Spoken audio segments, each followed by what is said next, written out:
Ladies and gentlemen, boys and girls, we still have some people coming into the room. That's what happens when you build traps throughout a bottle store with beer tastings and then gin tastings. It takes people a little while to get in. But welcome to all our people watching online, wherever you are in Australia or indeed the world. It is my great pleasure to welcome you here for our second tasting back since lockdown 2.0 in Sydney. I lost count of the Melbourne lockdown, so that's a very Sydney reference to 2.0.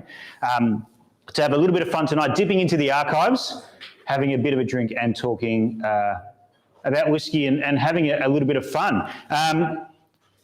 While we sort of wait for a few more people to trickle in, and is anyone watching on the, if there is anyone, just making sure that my mic can be heard from wherever you are listening, and Josh's as well when he comes on. But my name is Scott Fitzsimons, and for the best part of the past 7 years, it has been my pleasure to run the Whiskey and Spirits here at the Oak Barrel. I started coming to the Oak Barrel more than 7 years ago. I have literally been drinking in this room since I was 18 years old, and when my great friend and predecessor Dave Withers was poached unceremoniously by Archie Rose Distillery to go and start making spirits, I was lucky enough to be in the right place at the right time to escape the music industry as a journalist, which was an industry that you could very easily download and copy and paste, to come across to the Oak Barrel and booze, which is something you can't download and copy and paste, which is an excellent idea.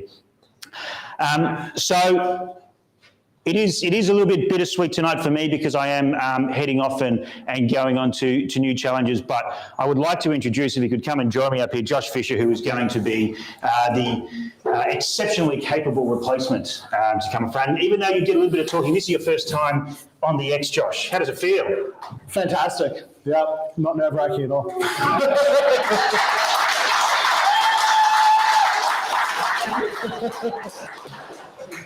It's good you brought mum and dad. That's good to see. Excellent. I don't know these people.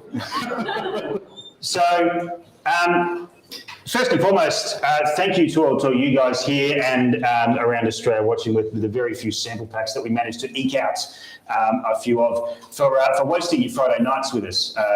There is lots of other things you could be doing. Most places are open and functioning, but you decided to waste it with us. So, not a great decision, but we're going to have some fun anyway. When I was thinking about what sort of tasting should we do on this night, and there was a few little criteria we had to fulfill. If anyone was involved with our tasting on Tuesday with the boutique, that was a completely different lineup because nothing has arrived. I knew pretty early on that whatever we did in the tasting had to be already here because it wasn't going to get here if it wasn't already here. And something a little bit different, something that we could maybe create a little bit of a different narrative about. And I've been involved in whiskey, in a full-time gig for now almost 7 years, but probably involved in part-time things for a good 10, 11, 12 years now. And it has changed dramatically.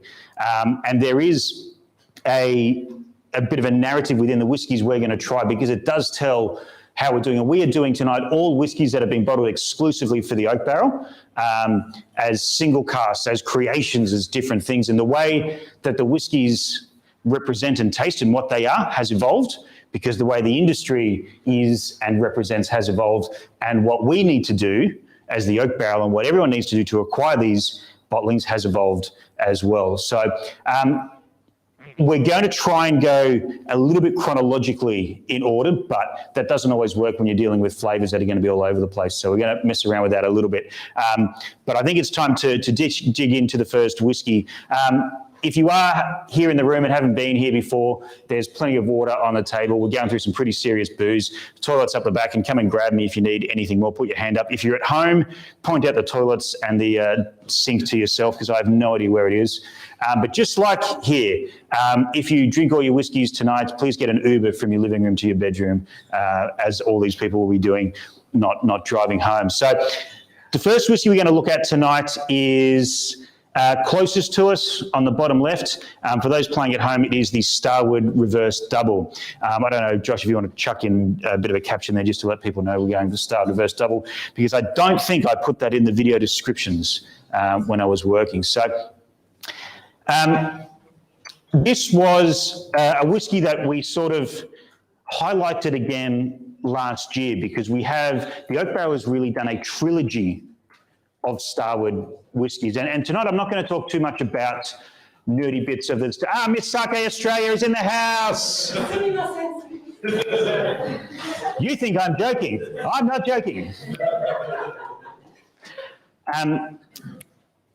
We've done essentially a trilogy of Starward whiskies, and Josh, that while I just sidetrack here, when you do start, even if you're not going live and people walk in a little bit late, you make as much fun of them as possible. And I can see there's a few things. I'm expecting a few people, so we're going to come up with a few little games to play with them as they rock in. But there has been a trilogy of Starward whiskies, and the first one is quite mythical and was before my time. It was called the Doublewood. And the Doublewood was a run of less than 100 bottles that my predecessor, Dave Withers, worked very closely with Dave Vitale when Starward was just getting its feet at the Essendon Field site. When I started in this role, and Whiskey Fair is what a lot of these bottlings are based around. You need something exciting to bottle for Whiskey Fair. And I think this was 2016, this one. 2015 Whiskey Fair, I spoke to Dave and said, what can we do? What can we have fun with? And we, again, not bottling a whiskey for the sake of bottling a whiskey, but what could be kind of cool? And the reverse double was kind of what it says on the tin, the reverse of the Doublewood. So when we had red wine going into a Pera and then a Pera going into red wine, it was just a different way to look at it. It wasn't at natural cask strength. It was a whiskey that we kind of watered down to where they thought it was an optimal sort of level about things. And I guess this is a good point to sort of extrapolate a little bit about where I see things going and give you guys a little bit of insight of how this process works, because I almost certainly guaranteed if you were at Whiskey Fair 2015 or buying a bottle of reverse double, someone, maybe myself, maybe someone on the stand went, we looked all over the warehouse for, the best whiskey creation we could find, and we decided to bottle the best cask of Starward we can, because pretty much every single cask bottle in the world has that marketing. It's all bullshit, right? I didn't go down to the distillery and hunt through. Not for this release, at least. We spoke over the phone and Dave gave me a few options from a conceptual point of view. What would you be most interested in? A version of our, essentially what was then the wine cask, which is now Nova, red wine barrels in a single cask format at cask strength, or something a little bit different, or something like this. And so conceptually, we had an idea first, which we then developed, and he sent samples up and in a few different variations, and we chose from those samples and said, actually, we don't need you to play with the ABV and that sort of stuff. So that was, this release was a very collaborative release, and I've had conversations today on my way out that you're going to earn some frequent flyers, Josh, in probably February or March, going out and speaking to a couple of these people's kiss in the ring, because the collaborations is where it is. Andy Milne, who used to present whiskey to people, now sits in an office and still is late. Welcome to the crowd. Everyone's on. And Olivia and Seamus. Yeah. Yeah. Is that our spot? You can sit wherever you, well, you can, you're going to have to split up now because you're like. See our beautiful faces. I'm so disappointed these people are here. So that's sort of where we came to with the reverse double. Now, I don't have any whiskey in my thing, but Josh, we're going to get up and have a talk about this. Have you tried reverse double? I haven't tried any of these except the Sullies. Cool. So, I mean, you've tried plenty of Starward in your time. Tell me, get up and see, people at home can see you as well. What do you think? And I don't really care whether you like these whiskies or not, because they're long sold. So tonight's going to be the softest sell ever.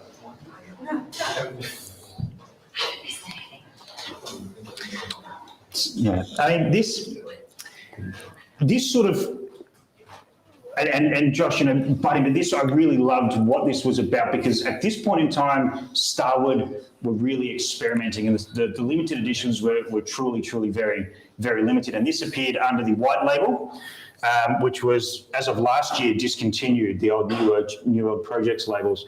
And I very distinctly remember chatting to Dave Vitale, and I don't know, they probably like me saying this, but it's a testament to himself, was when these releases were coming out, everything about Starward was affordability, and he was selling these white label crazy releases. The first ginger beer cask was about $95, and they were selling out. And then he would look at other distilleries doing arguably less exciting, less limited releases, charging $250 and selling out overnight.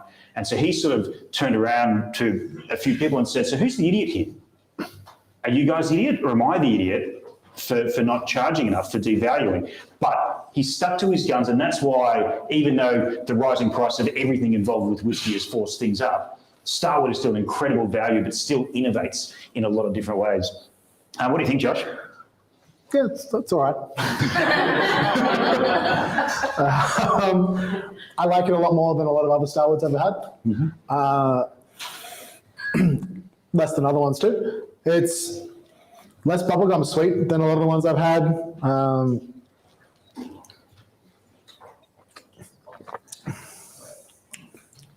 Still that, but still less bubblegum sweet than a lot of them. Finishes a little bit drier. It's enjoyable. Yeah, this wasn't as juicy. I mean, drier is definitely true. Yeah. It wasn't as juicy as the Doublewood. Yeah. We don't have the Doublewood because it's actually a little bit prior to myself, and there's literally no bottles around, so there's nothing to open. But this was a little bit dry, but again, in that experimentation. And the Starward we released last year to sort of close out this trilogy, and it took us 5 years to find something interesting we wanted to bottle in collaboration, was the Smoke and Mirrors, which had some almost 10-year-old Starward in it.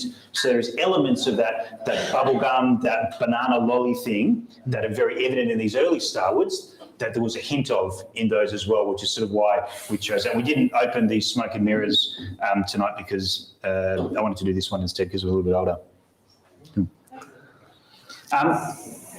Is there anyone here and anyone watching on the chat, please pipe up if there's any whiskies that you've either had before, you might have been here at the time, or this is the first time you've tried them.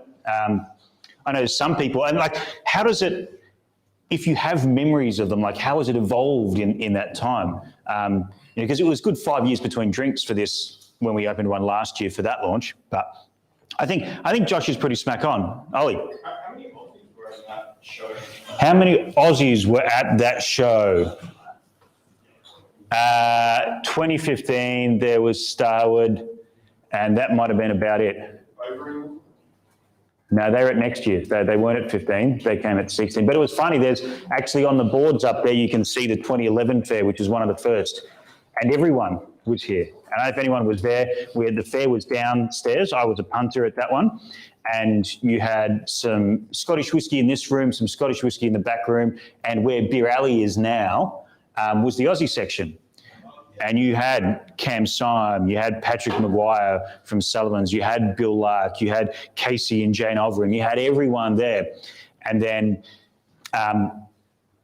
obviously 2014 happened and every Australian whiskey evaporated into the world. And, I remember those years at Christmas, you would be lucky to have 3 Australian whiskies on the shelf, not distilleries, 3 whiskies. We could get Starward, but even that was starting to get a little bit flaky on supply. You would be lucky if you get a Lark and probably a Bakery Hill, but that was right in Bakery Hill's thing. And now we could remove every whiskey that we have on the shelf and replace it with something Australian, and do it quite easily. And I think that's going to be an interesting talking point in the next couple of years, one that I will be probably quite involved in my next endeavours. But let's crack on to a second whiskey, shall we? Is there anyone, any comments on the chat? I can't really see things here. Mainly about Andy, reliably unreliable. Yeah. Remember how I said if there's any silly comments, don't put them on the feed. Any like derogatory things to Andy Milne, please put up. So please, if we post that one, that would be excellent. Thank you. I thought it's quite creamy. Quite creamy. Have you had this before? No. I know. I saw that at the corner of my eye. We'll fix you up. Yeah.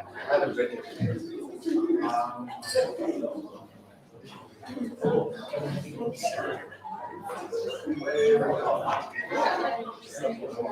right.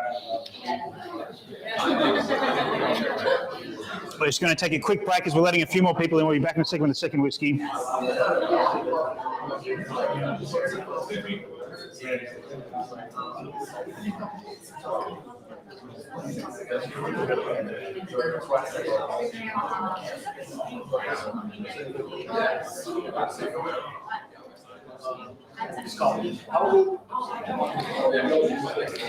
want to do a quick, I can see there's a few people on the chat, so I want to say a quick shout out to Dan Mathers, who I know is watching.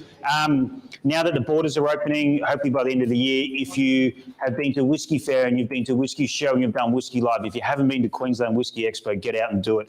And Whiskey Freedom in there actually says he can hear me, so that's good. Big shout out to Big Bad Bustling Bazza as well, Barry Melia.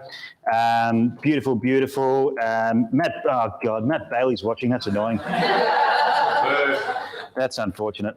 All righty, let's move into whiskey number 2, and we're going back a little way. And so this was quite an, I was about to say the word important, but I hate it when people describe things that are important that aren't really important.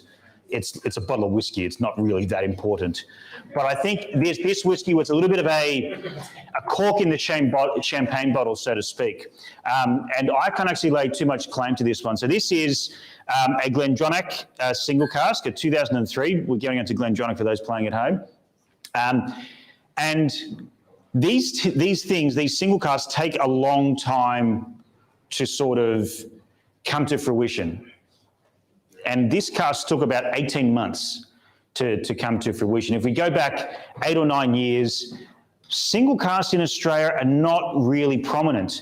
Absolutely, they had been done, and the Gillies Club, one of the oldest single malt whiskey clubs in the world, if not the oldest in Australia, has been doing it for a long, long time, since the 70s and 80s, and certainly have impacted global Scotch whiskey. The term Black Bemore comes from a cask that they bottled many, many decades ago. But it wasn't done on a big scale.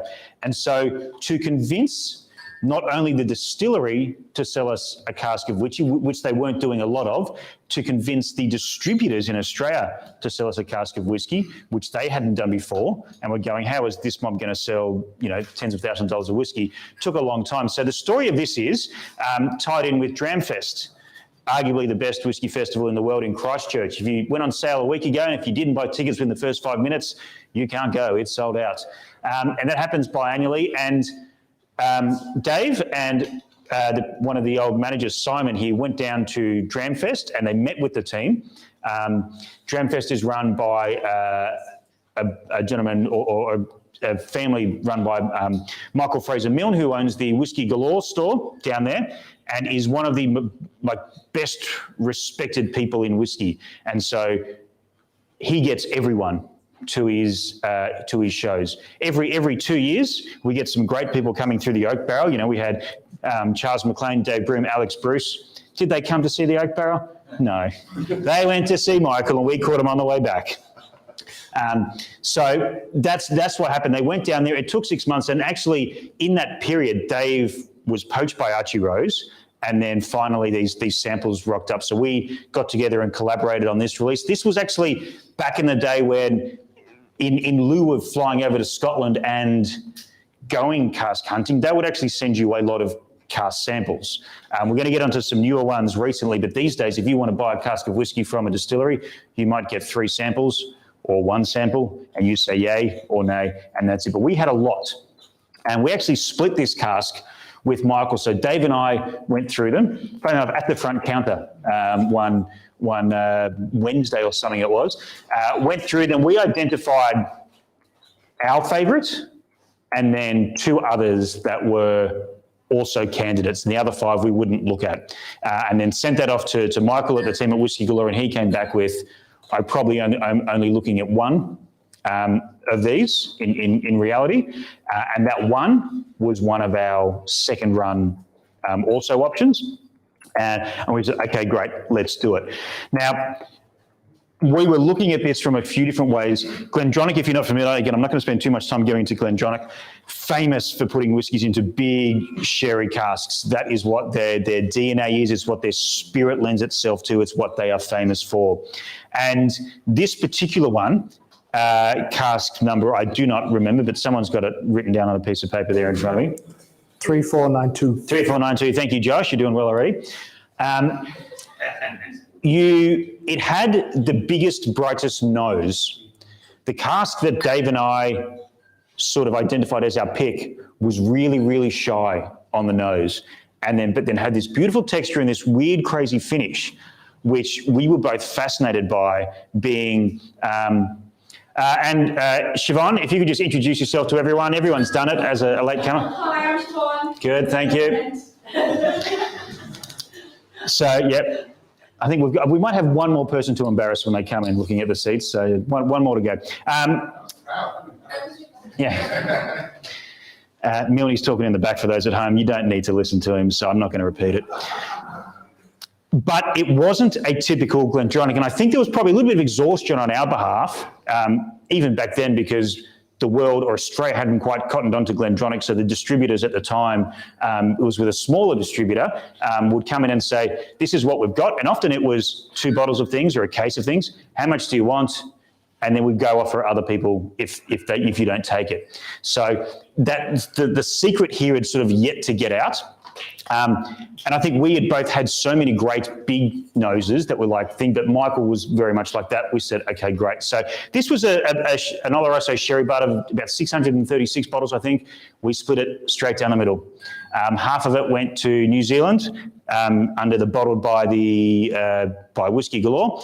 The other half was bottled in Australia for the Oak. Exactly the same juice, just with different labels on them, and was a single cask sitting at well sub $200, which was quite remarkable. And this is a cask I always look at to sort of go behind the curtain a little bit. Back in the day, and when I say the day, I'm talking 7-8 years ago, you could buy in bulk. You buy a single cask, and because you're buying in bulk, you get a discount, right? That makes sense. These days, if you want to buy a single cask, it will probably cost you more than it would to buy the equivalent as a bottle, because you are buying the privilege of buying that cask. And the demand is so great. We were chatting before, Josh. We talk about every person, every club, every bottle store, every country will go. We scoured the warehouse to find this great whiskey, and it is the best cask we could find. It's like, okay. 10 years ago, that was probably exactly the case, because, the 1% of casks in the warehouse, if you could find them, identify them, and bottle them as single casks, that made sense. And there's probably that amount of buyers. These days, there's probably enough buyers in single cask mark for the best 15 or 20% of casks. The best 1% is still the best 1%. A single cask is I think used to be a real signifier of the best example of this distillery. And now we can look at more curios and that sort of stuff. There's still some excellent single casks out there, and it's still a very, very great way to try a very honest expression of a distillery. But I think, as consumers, as drinkers, we sort of need to identify that there's a lot more whiskey being bottled as in like single casks and releases and exclusive release, all that sort of stuff. So let's really look behind the DNA. But I think the success we had with this, and I think from our point of view, the distributor's point of view, and from other people in the country went, shit, we can do that. Like it's possible. It's going to take a long time and it's expensive, but we can do that. And so it was going to happen anyway, but I think this cask in particular played a big part in really people being confident to say, I can sit on 330 bottles of whiskey and not go broke. They will move. So I guess what do we think of this? I haven't tried this honestly 4 years. It would be 5 or 6 years since I've tried this. I know it by memory rather than by taste. I wouldn't be able to pick it in a lineup, but I know how I remember I felt. there is a lot more GlenDronach single casks in there. And I know, Josh, you would have tried a lot of GlenDronach single casks. We are 2003, so we're early reopening era. These 2003 casks are not rare to see out and about. But there probably is an element, and I'm going to speak on behalf of a distillery that I have absolutely no connection with and have no idea how they actually do these sorts of things. But the best single casks probably stay with the distillery. They're probably for their releases. If some person from Australia they've never met before asks for a single cask, are they really going to give the top one? So it's interesting to see how it plays out. What do you think, Josh? You wouldn't have tried this before, have you? Nope. No. This is the one I'm most excited to try of the whole lineup. I do love my GlenDronach. As anyone who's on our email list would have found out yesterday. Yes. Giving the stuff away. I worked hard to get those margins up. Randy tears over, mate.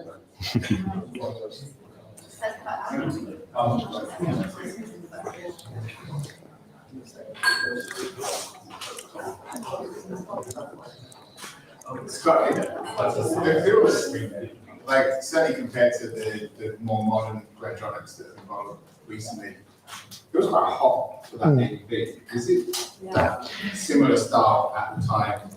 Yeah, really good question coming from Milne up in the back of the audience there, is that for this ABV, which is 53.8, it feels a little bit hot. At 100%, that is exactly the comments Dave and I had back, and I think it's why it pushed us to this. But then there was also another element of, okay, we're a bottle store, we're not a library. At the end of the day, we need to move the bottles. And there was a concept, this nose was bigger and brighter and it was bottled for the fair. Of course, shipping delays are not new. And did it miss the fair? Of course it did. So we had to air freight 2 cases over to actually pour it at the fair, and then it arrived a couple of weeks later. But this had a show pony element to it. And if you were trying 50 different whiskies, even 3, 5, 7 mils of 50 different whiskies, your palate is going to suffer that fatigue. And so there was an element of, okay, let's get something a little bit more rowdy and hot and more party-esque that will do. And sort of, we sat there and having run a lot of GlenDronach tastings with Dave, he'd run a lot. He kind of knew, and I'd been sitting in the audience, so I kind of knew what the crowd generally wanted. And it wasn't always the most technically perfect whiskey. It was something a little bit brash, a little bit loud. And so that show pony element of this, I 100% remember being there. It's weird though, like a whiskey I haven't tried, and I mean, it's not that long, but it shows exactly the same sort of characteristics in a lineup than it did alongside other single casks. Was it a symptom of like we were only 10 batches in and there was just hardly any single casks in Australia? So it's almost a curio because there was very little of it? Yeah, I think good question there coming from Seamus. That was it a curio because there was so little access to this stuff, and I think there's an element of that as well. The concept of single casks, you know, I didn't see them in too many other places apart from the Oak Barrel as a customer prior, and then as the buyer here. So I think that certainly played a part in it. But also we sort of went for something we thought was fun. And I am a great, I love, and as my palate has evolved, I love great spirit. I love really technically pure and beautiful spirit. The cask is almost a secondary conversation. Yes, you need absolutely excellent casks, but if your spirit isn't really good, then it's going to be hard to sort of mold that. But having said that, you know, I know a lot of people who do like that hotter flavour, and every now and again, I do kind of like that hit. Like, let's not lie to ourselves here. Whiskey is great. It tastes awesome. But whiskey throughout its history forces itself to be the centre of conversation because of that hit. We could all be sitting around a table at like having a meal or something, drinking a beer or drinking a wine or something, and just sort of like forgetting that it's there. You know, it's secondary to the conversation. Every time you take a sip of a whiskey though, boom, okay, yeah, I know I'm drinking whiskey. It forces itself to the front. You can't forget that you're drinking a 40 plus spirit. And so, you know, I'm probably the most guilty of this, of describing something as a little bit hot, and therefore, you know, the assertion is that it's not as good, but hot spirit can sometimes be fun as well. And that came into our thought process, and we kind of liked that this was a little bit hot and messy. And that's why it was in that secondary tier. And when Michael said, I reckon that's the one we're really looking at, then great, happy days, let's do it. Yeah, so it's 12 years old. Distilled the 24th of January 03. It was bottled the sixth month in 2015. Arrived in Australia in mid-September. And it was 2 weeks after fair, which is always at the end of August. So missed it by that much. How long did it take to sell out? How long did it take to sell it? We bought this one in increments, about 100 bottle increments. Because we missed it at the fair, we missed that you would sell a lot at the fair. I think it was about 12 months. I think it was about 12 months, which seems a little bit bizarre in this day and age, but it's a little bit funny. Because the fair, all the other whiskey festival show type events, we've all been there. It's exit through the gift shop, right? You've been drinking whiskey for 3 hours, you walk through a whiskey shop, everyone knows how that's going to end. When it's a little bit different, when you don't have that, when you wake up the next day and then you get an email, all of a sudden that urgency's in there. So we didn't have, like a lot of these, some of these whiskeys sold out in a day. This one, because we didn't have that launch, and we eked it out over a little while. We didn't have the GlenDronach single cask to do it with another tasting. So it appeared in a few of my whiskey appreciation tastings later that year. You'd sell, 5 bottles each time that was, and then more people would get out. We're also, the way people talked about whiskey, communicated whiskey, a lot of it is, there's a very heavy social media element in this day and age, and that can hype things up and crash things down. Often, in my opinion, for, not wrong, but unjust reasons. So it's very hard to be on the right hype train as you're going, but that is the nature of not just whiskey, the world. I'm in a lot of Facebook groups and people get in arguments about fountain pens as much as whiskey. So that's like, people will argue about anything on the internet. It's insane. But it was very much a word of mouth, and this actually picked up. And I think the last 10 cases went in a matter of weeks or something. So like 60 bottles went very quickly at the end. After people had started herd and we started to lose out. But if I talk this much about every whiskey, we're going to be here till fucking tomorrow, and then I have to do another day's work. This is meant to be my last day of working.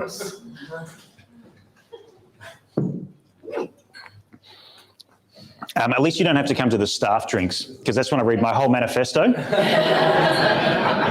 Oh yeah, Scotty, so I'm sick tomorrow. I can't make that. Yeah. All righty, let's move on to number 3. This one is, I guess, a little bit similar. This is pretty special, this release. This is one we only launched a couple of months ago. It is our Sullivans Cove. It is something that I worked on the team with for a long, long time, and something that we wanted to do right. You might have tried this. If you like this whiskey and you enjoy this whiskey from tonight, go and Google the launch video we did with the distillery.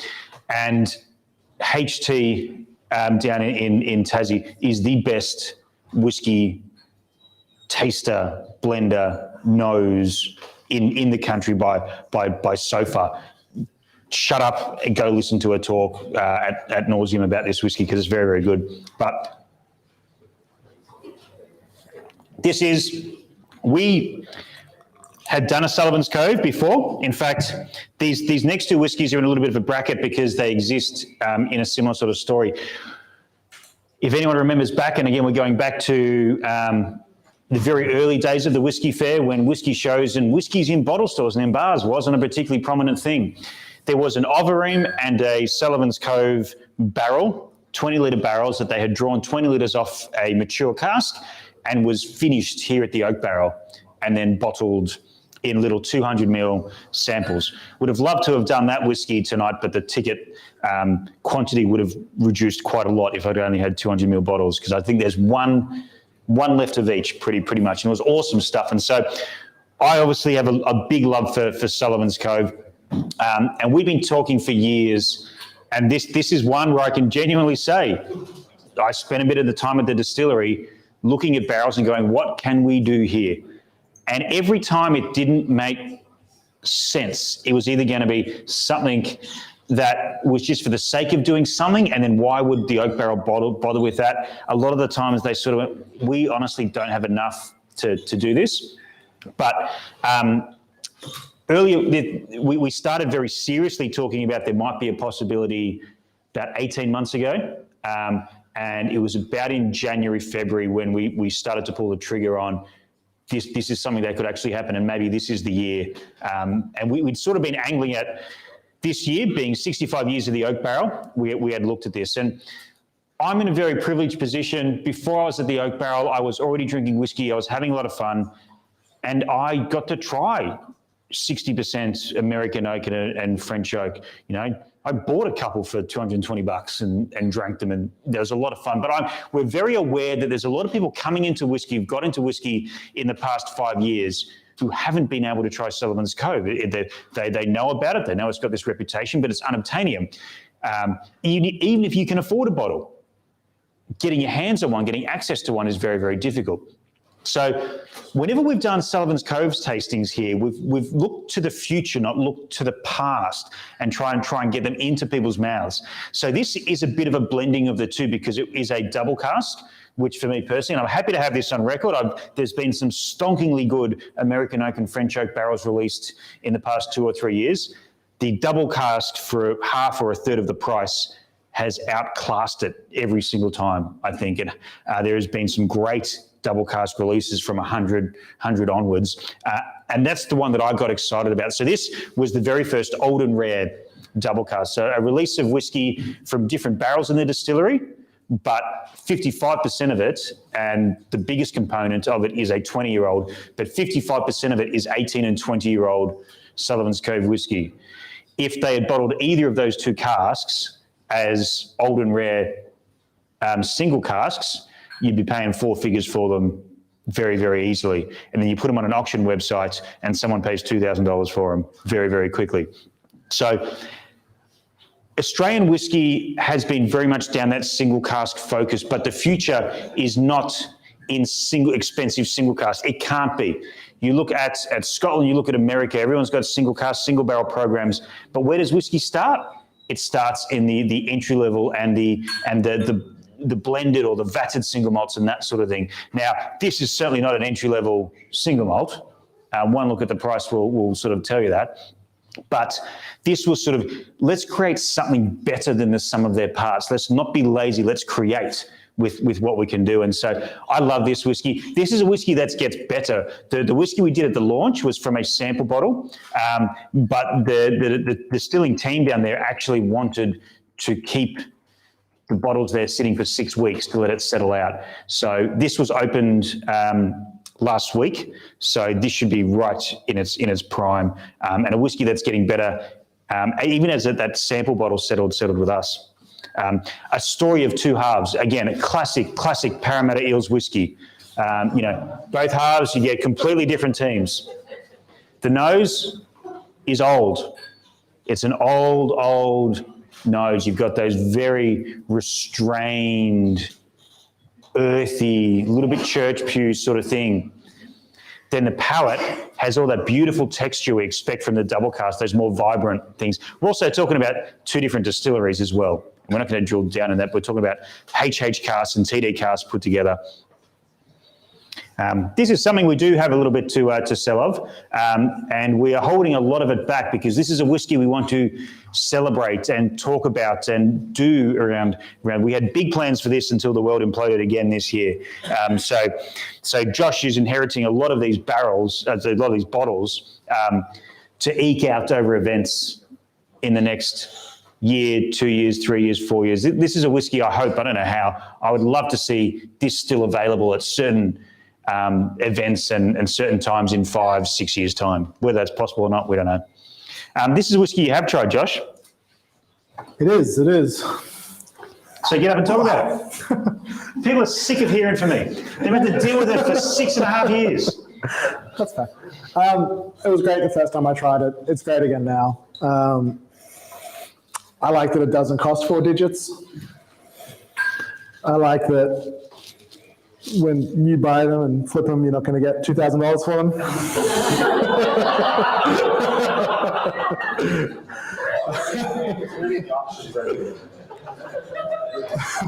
Maybe we should actually, and we've never done this before, but Josh, you're in control, you can do what you like. Maybe we should just do a sliding price on this one.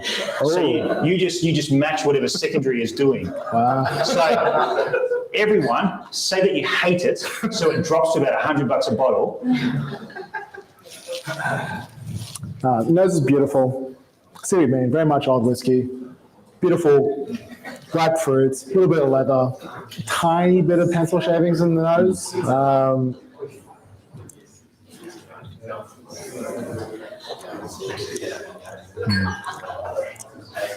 palate's just moorish. Just curious, how many bottles do you have? How many do we have? 350?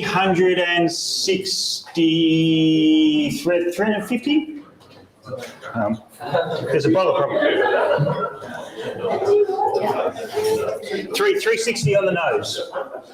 So this was one as well that, again, very, very collaborative. And we had, talking to Sullivan, stepped back a lot of times and been like, okay, let's not do it this year.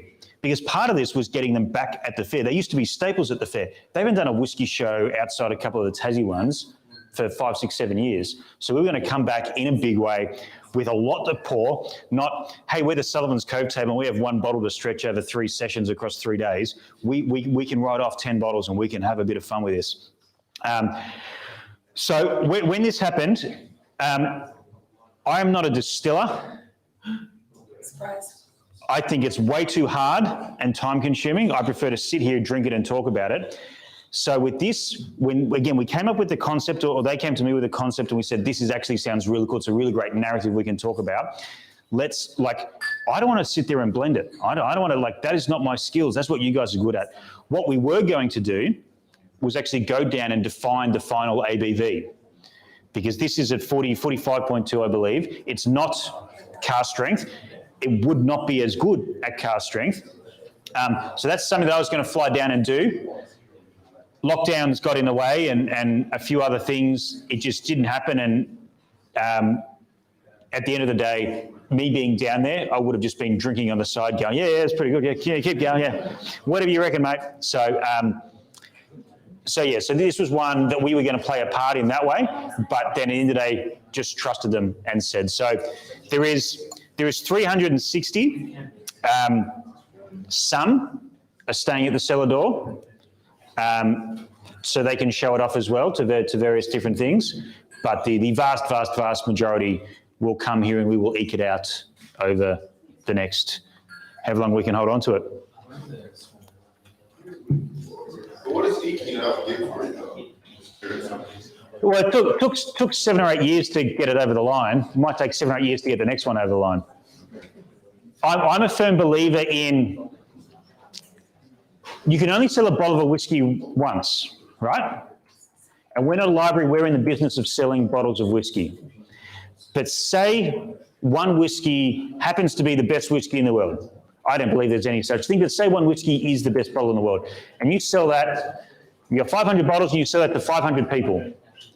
How many of those 500 people are going to open that bottle of whiskey or put it in the side? Yeah. We did, yeah, exactly. And yeah, we can do that. We can eke it out and we can have these events and share it with 44 people around the country. Now, there's people who are not able to be here at the moment. We have a lot of international travellers that used to come and say good day and do that sort of events. I would love to have a bottle of this under the counter for when people come in to the Oak Barrel in 6 months' time, 12 months' time, who knows exactly how quickly or how slow it's going to come back. They may not be in a position to spend this amount of money on a bottle of whiskey. But how cool is that if they can come to Australia and say, yeah, man, I tried a Sullivans Cove. And then they might then buy a Starward. They might then buy a bakery, or they might then buy someone else.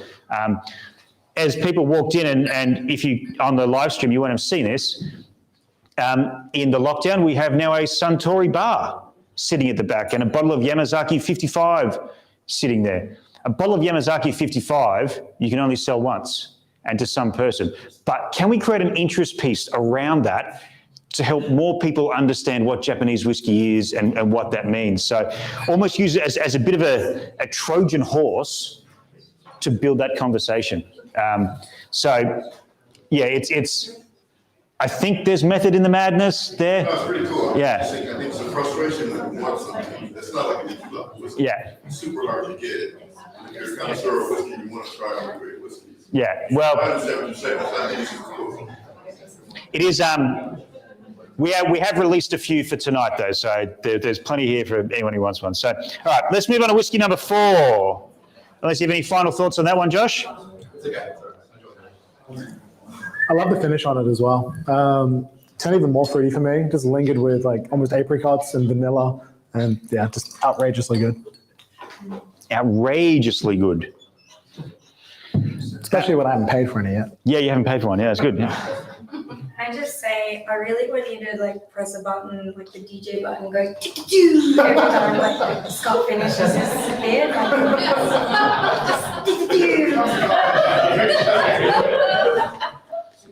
So for those playing at home, there was a request for sound effects on the mixing desk that Josh has Please do. control to.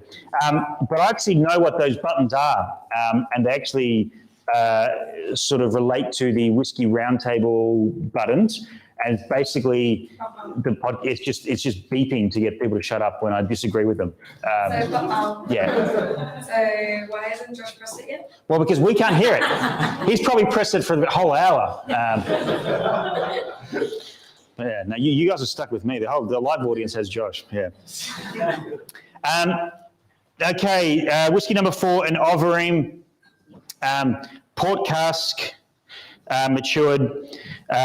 120 bottles in this. The cask number is OBWF 2017, which I can reveal to you. There was no cask sitting at the Oak Barrel. That was called OBWF 2017. That refers to Oak Barrel Whiskey Fair 2017, and this was actually OHD 110, which was the 110th cask filled at the old Hobart Distillery. For those people who are familiar with Overeem, and the story of Overeem was the shed in Casey Overeem's house. You couldn't park your car in the garage because there was a distillery in there instead. So Overeem has obviously gone through a few different changes. The distillery was sold to Lark, which then became Australian Whisky Holdings, which is now Lark Distilling. And I don't know, again, I'm going to speak on behalf of people that I had no involvement in these discussions, but I almost think there was a handshake agreement between Casey and Bill Lark that said, when everyone just wants to like not distill and just go on more holidays, the other one will buy us out. And it's like, yep, that's a done deal. But it was actually a really beautiful time at the Lark Distillery when Overeem moved, because I've been to a lot of distilleries in Australia and around the world, and you had 2 different distillery setups in that shop, not just 2 different sets of stills, but you could walk down and try wash from the fermenters. So basically the beer that we're fermenting to create whiskey. And when you go to a distillery, they'll give you that to try, and that's kind of cool experience, but you don't get to go to distilleries often and try 2 distinctly different washes and go, hold on, these are crazy different. No wonder their spirit's going to be different at the end. These are different things. So that was a really cool education piece. That distillery was then bought back by Casey's daughter, Jane Overeem, and Mark Salford, her husband. And now they're bringing it back in-house, really innovating with it and making it quite exciting. But this cask is one of the very few casks that was released. I think we'll be talking in 10, 20 years' time about these OHDs as quite crazy. So this was a port cask. This was, again, I'm sure in the marketing at the time I wrote, we scoured the warehouses to find the best possible port cask. No, we had a good relationship with them. They said, these are the 3 or 4 cask samples we think will be ready within the year that we will release. under our, we think they're good enough to be in the Overeem label. And back then, everything Overeem was single cask. And we picked the eyes out of basically their forecasted year and said, we would like to put our name on that one. Incredibly strict about the label. Incredibly strict about that. Why the cask, the only bit that mentions the oak barrel is OBWF 2017. We changed the cask number because they didn't want it. They've got a bit more open up and play with the label a little bit, and you can get your name on there if you want to buy a cask. But back then, and this one doesn't have it, but we actually stuck oak. We got an agreement to stick oak barrel stickers that just cover the top of the M there. This was one of the archive bottles we put aside, so putting stickers on bottles is a bloody pain in the ass. So the least you can do, if there was one or two we didn't have to do it with, we didn't do it. But very, very, very early. And one of the first, the oak barrel had done a single cask with them, that 20 litre finished at the oak barrel thing, which I think there's one bottle, 200 ml bottle left of. But this was one of the first I think they had bottled for a single customer, basically. But I know that Alex and Jules, who are watching online because they are up in the Hunter Valley this weekend, this was Alex's favourite oak barrel whiskey that he ever bought. So hope it doesn't suck when he retries it, but I think he's got about 6 bottles left somewhere of this one that he tried. But who in this room has tried this whiskey? There'd be a few, a couple, not a huge amount. That's like, what do we think? Thumbs up at the back there. Yeah. I think this has similar elements. I'm talking about what we're talking about with the GlenDronach in terms. This is a big nose forward show pony whiskey. Again, for a fair, it's going to cut through. It's going to be exciting. It's a whiskey that is not arguably the most complex, technically refined whiskey that Overeem have ever produced.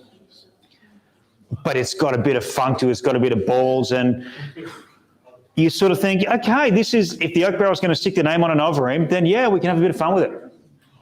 I think when you throw some water onto that, it's actually mighty good. Yeah. So people are waving pipettes around, so add water to this one. It's a beast that's just flying I got one. hot in your mouth. That part of that's alcohol. A few drops of water, quite generously. I did it first. Sook, I think you're actually at this tasting when we probably launched this. Yeah, we were definitely at the fair. It gets that kind of generous, just softens down, you get the fruit. It's something else I'm pretty enjoyable. Yeah, for those playing at home, a few comments up the back there. Bit of water gives that fruit a little bit more generosity to come to the fore and have a little bit of a play. Josh, you wouldn't have tried this one? Nope. What do you think? It's good. I was looking forward to this one as well.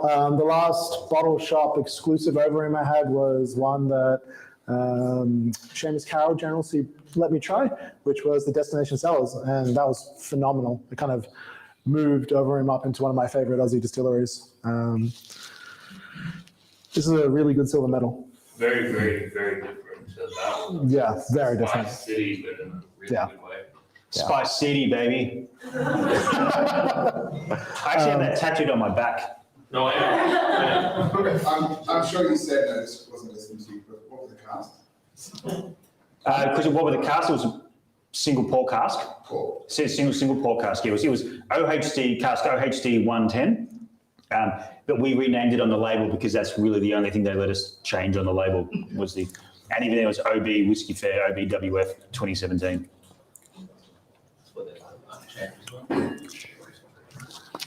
Alrighty. What did that retail for? What did they retail for back then? I didn't see who said that, but I heard the question. Can't remember. $249. No, it was less than that. It was a sub 200 whiskey for members. It was Say it, Josh. You've got it in front of you. No, that's it. But we've changed system. I actually had gone to look at that information earlier today, but we've changed systems a couple of times. And, 275. I think, maybe 199 or 210, so that members was 199 or 180 around there. Yeah. And we asked why Overeem, because like there's always a lot of hack over people being like Overeem, sherry, do this, like why that one? Yeah. So really great question up the front here was why Overeem? And I guess this informs another little part of what I think these things are special. If you drink an independently bottled whiskey, so someone who has not distilled but gone and bought casks of whiskey and bottled them themselves, you are not just having a drink with that distillery and how they produce whiskey, you're having a drink with the person or the people that select that whiskey. So you might not know the name Alex Bruce or Charles McLean or Conor McKenzie, but every time you open a bottle of the Delphi, you are having a drink with them because their profile, what they like in a whiskey is what they've chosen to bottle. When you have a bottle of North Star, you may not know Ian and Kira, you may not have met them, you don't even know they exist, but you are having a drink. And so when you have a next North Star, it could be from a completely different distillery, but you go, I really like it's the same people choosing the cask. And I think it's very true as well, even though some of these are official bottlings, that when you are drinking an oak barrel exclusive whiskey, you are drinking a whiskey, and this applies to the wines and the beers we do as well. Even if you're not in this room, you're at home, you are having a drink with us because we have chosen to work with those people and chosen those barrels. So long answer to a question is we loved what Overeem were doing. We loved, and they were doing sherry and port casks, which then became, at this point in time, they couldn't get into Europe because they couldn't call their cask sherry and port in Europe because they were Australian-made sherry and port when they should be a Pera and Tawny. And herein lies the problem. But when the sherry was first put into the cask, it was legal to call it sherry. When it came out, it might not have been. But so technically the cask was still an Australian sherry cask, from the 70s. And so that was a whole little mess. But we loved what they were doing. We loved the story and we loved how they were approaching their whiskies. So, it's a very good question because we could have chosen to approach anyone. And this is not I rock up and Josh is going to rock up to distilleries and go, hey, we want to do this. And they go, cool, yeah, whatever. This is an ongoing negotiation and we had to convince and it took a while. And so you don't do that unless you truly believe in it. And we really loved what they were doing at this point in time. I dare say you'd be very surprised if in 10 years' time we're all in this room, we haven't done another Overeem. Do I think it'll be a single cask? No. But what can that distillery really create a little bit different and exciting in the future? So I think that's an important aspect to it as well. And there might be some. If we go back to that conversation, every independent bottler in the world is looking for the 1% best casks, and now there's 20% looking for that 1%. 19% of it is not the 1%. But when you get to know that person, you get to know that flavor profile, and it could be something really sweet and light. It could be something really smoky and heavy. But that person, that team, whoever that is, will have, they're putting their imprint on what they select. And you either go, maybe I don't like, bottler XYZ. They seem to like stuff that I just really can't get my head around. But bottler ABC, even distilleries and styles I don't really like, when they do it, I go, hey, I can kind of see this. And I think that's really important from a consumer to develop that relationship with your bottlers, with your distilleries as well. Paul John? I'm probably going way too long, but I'm technically a punter here, so I don't really care anymore. So,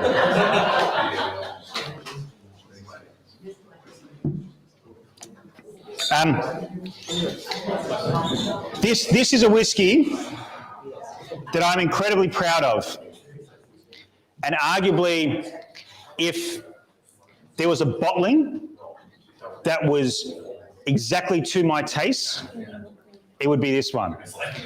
I thought I had 2 cases of this hidden away. I didn't. I could only find 2 bottles. So opening one of them, which is actually one of the ones that Mr. Paul John himself signed for the store on the. No, God is the owner of the oak barrel. Mr. Paul John is. I'm too scared to call him anything apart from Mr. Paul John, to be quite honest with you. So, Josh and I were talking about this before we let everyone in today about finding casks and which ones do you accept and which ones do you not back, and do you ever get a selection of samples or whatever and go, actually, I don't want anything of this? Yeah, it happens all the time. And so this release, I think, was 2017, release 2017? 16. And we had looked, I looked at the history of the oak barrel bottlings. The very first one was a Lark apple brandy cask, which I don't have. There's none in the archives.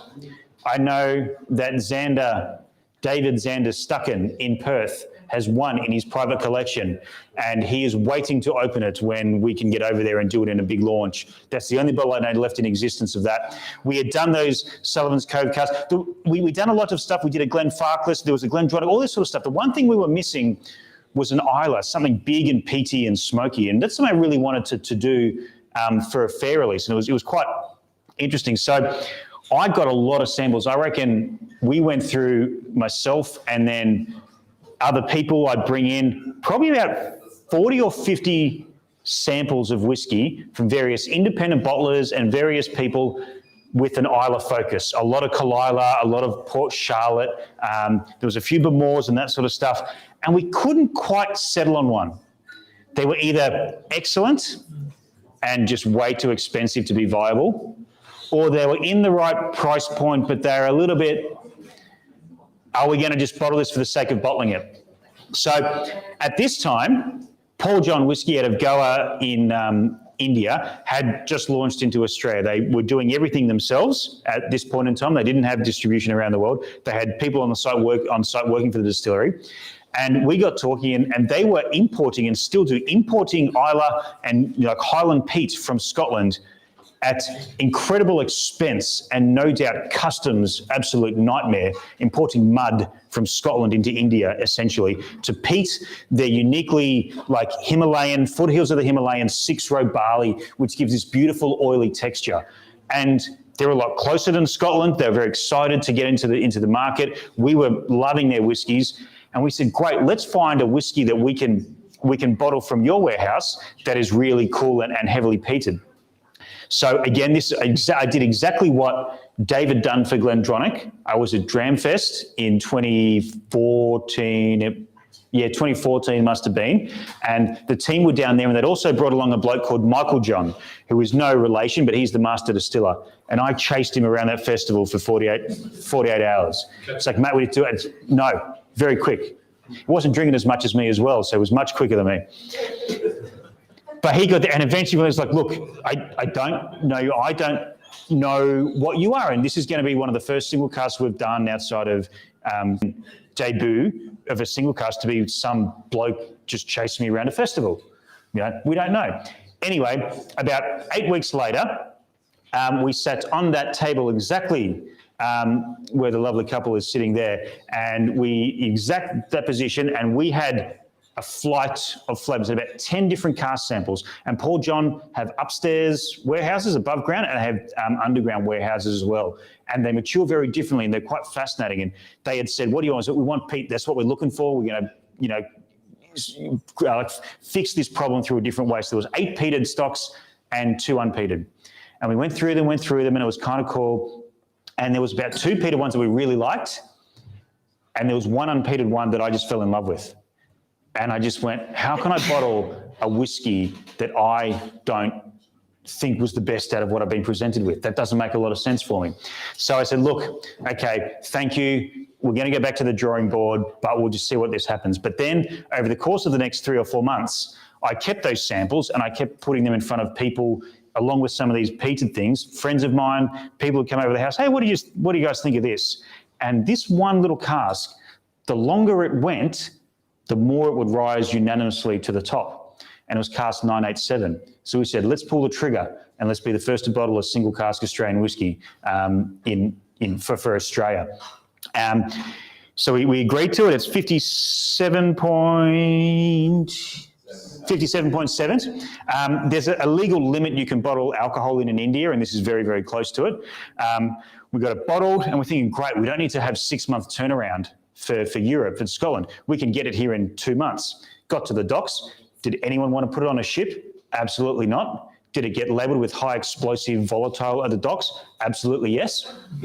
So it took as long to get here as it did from Europe, and it arrived on the Tuesday before Whiskey Fair, when it was meant to be 2 months beforehand, and it was pissing down rain, and there's a bloke in the little lane next to us here in the back of a truck, just him by himself, me with a trolley in the absolute pouring rain. There'd been a couple of bottles nicked from the case, because one case just had a corner ripped off it, and 2 bottles. It's like, well, the whole box gets damaged when it gets run over by a tractor, right? Like, this was just quite ripped off. Can't deal with that now, get it in. It's about 10 a.m, crack it open, on the desk, go, this is gonna be great. And it was this whiskey, and I just went, what have I done? I've just made an incredibly bad mistake. And what it turned out to be was this whiskey needs time and needs water to sort of evaporate, and it's not evaporate, but to develop. And at Fair, wasn't a particularly big hit. 6 months down the track, when Mr. Paul John on his holiday came here in a Hawaiian shirt and hosted a Indian versus Scotland blind tasting, he was absolutely singing. I realised that is what happened as well with my friends. As this sample had got lower and lower and lower, it just got better and better and better. Tasting notes and things that we appreciate in whiskey is our memory. Everyone's a little bit different. I grew up in a house that had a big macadamia nut tree, and I vividly remember cracking macadamia nuts with a hammer in the gaps of the concrete growing up. This is a macadamia nut whiskey for me. People sort of come and say, I'll get peanut oil in this. No, you don't. It's macadamia nut oil. If there's one thing I know, it is macadamia nut oil. That's exactly what this is. And so this is a whiskey I fell in love with. And when people started falling in love with it, promptly took it off the shelf and stopped selling it. I've been through personally about 3 cases, 18 bottles of this over the years. And that's what I think mentally, I thought, I've got heaps of this left, and I don't, because I've drunk it all. It's a good sort of segue into the whole range that we've got tonight. Is when you're selecting single casks, this is quite different to Paul John. Understand, like there's a peanut character to Paul John, and this is the same academic. Clearly, but when you selecting your casks for their barrel, are you looking at classic? Like, I want some obvious distillery, and if you're not, are you doing that because you think the name is enough? And it's like, right, that distillery is still really cool. So, like, do you take that into consideration? You just look at casks like, well, this is less known, so I would get more classic and more traditional distillery or a popular distillery, so I can go and collect. So good question. It was basically, it took about half an hour to say, but I'm going to summarise the question. When we're looking at single casks, do we care about the name of the distillery? And therefore, if we bottle something, do we need it to be a classic version, what people expect from that distillery? In this case, no one knew what Paul John was or is. There was a very, very small amount of people in Australia who had tried it. So we looked at that. This was just a whiskey that it was not what I was looking for. I went and found something. This whiskey just fell into my lap. This was exactly the opposite of what I was looking for, something like spirit-driven, oily and textural. I was looking for something big and smoky and Isla. Would we look at some big distilleries for the sake of looking at big distilleries from a commercial point of view? Probably. If Macallan came along and said, hey, we've got this cask of stuff we don't know what to do with, do you want it? Yeah, we'd try it, and if it was good, you'd do it, but that's obviously not going to happen. We've got a whole lineup of stuff tonight. Did you ever go, okay, let's go totally left field versus let's go traditional? Like, because you're obviously tasting more than one thing for each release. So you have the option probably to go that's So just on that, do I go in and go, okay, I want to find something left field from this distillery, or do I want to find something classic from this distillery? The whiskey will tell you.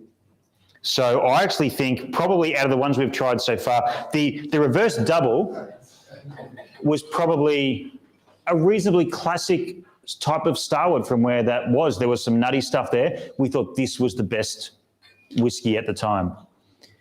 This is not a classic Paul John, but this is something that fell into our laps and we loved. And to be honest, this is the most probably collaborative whiskey we've done. Obviously, whenever we bottle a whiskey or we bottle a wine or something, the whole team tries it. Often we get a few people in, friends we respect, to try it as well before we pull the trigger. I reckon about 50 people tried this sample because I had to really justify to myself, can I sell this? Like, is this just a vanity project? And am I just like not going to get wages for the oak barrel for 6 months as I just pay off this cask that I'm going to drink myself? And so there's probably more people tried this sample than anything else before, like probably the ultimate crowd-funded and crowd-sourced whiskey. But yeah. Have you ever made a mistake? So many mistakes. Tried the whiskey.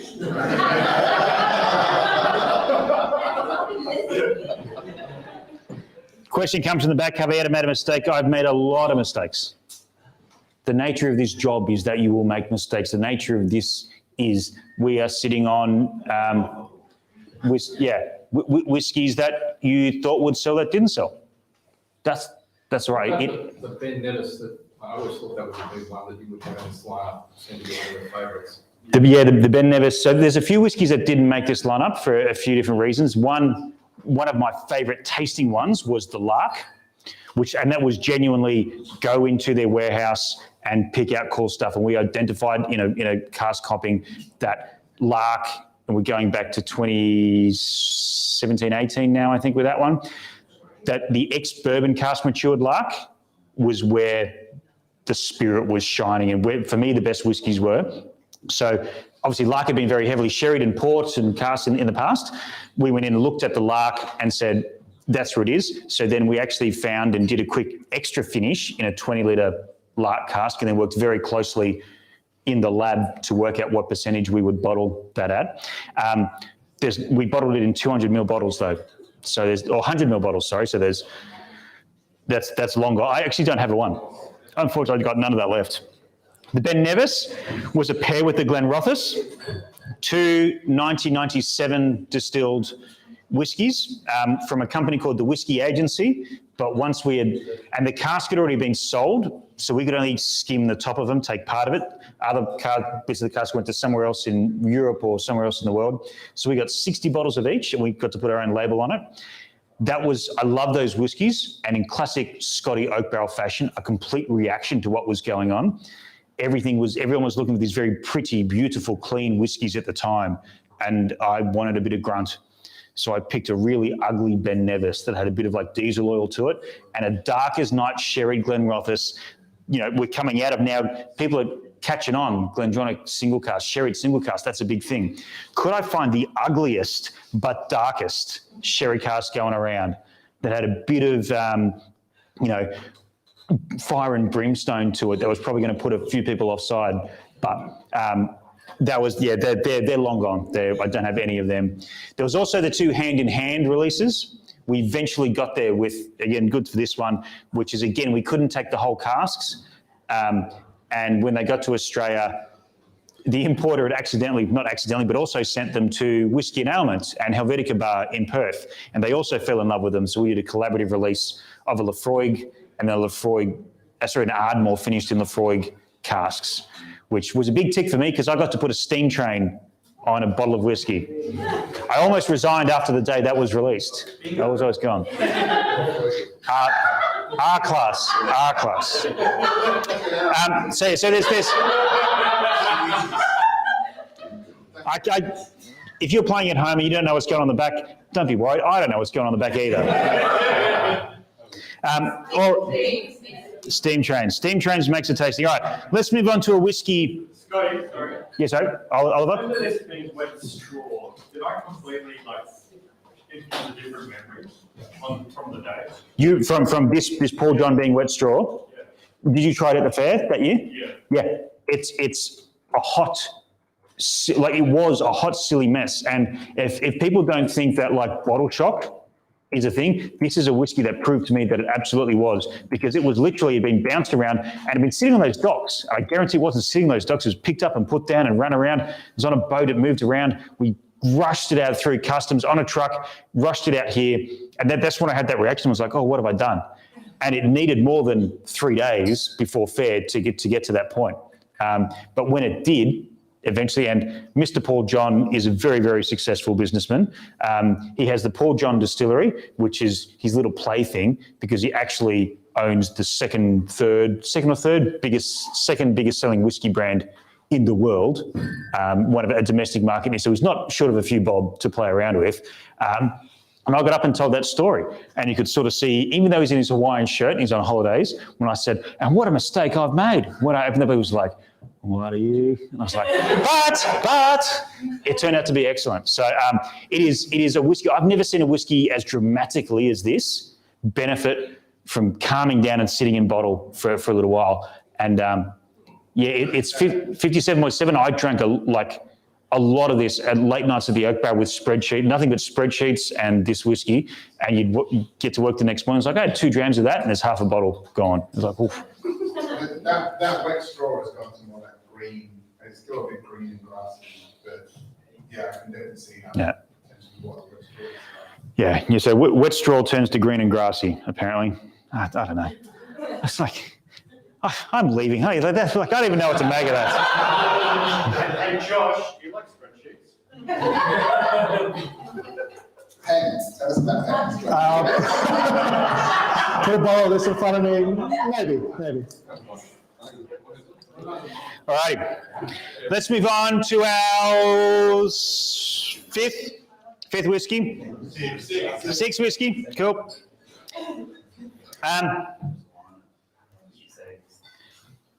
This is a whiskey that I have honestly never swallowed.